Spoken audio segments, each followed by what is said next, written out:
is table number 8. Today we are going to discuss about the constricted muscles of the pharynx.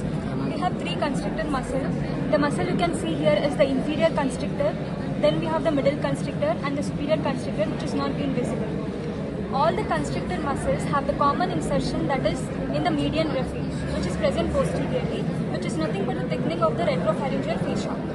Now, coming to the inferior constricted muscle, it has two parts. One originating from the thyroid cartilage is thyropharyngeus, which originates from the oblique lamina of the thyroid cartilage.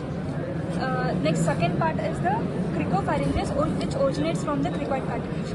Next, the muscle you can see here is the middle constricted muscle, which originates from the upper border of the greater corner of the hyoid bone. And next, we have the superior constricted muscle.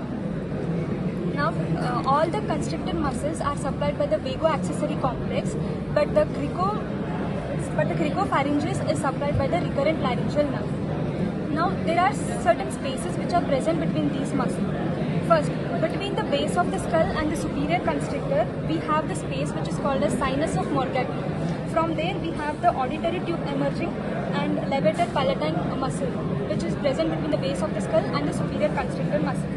Now, passing between the superior constrictor muscle and middle constrictor muscle, we have the stylopharyngeus muscle and the glossopharyngeal nerve. Now, between the middle constrictor and the inferior constrictor, we can see the internal laryngeal nerve and the superior laryngeal vessels. There is a gap between the inferior constrictor and the esophagus. We have the recurrent laryngeal nerve and the inferior laryngeal vessels.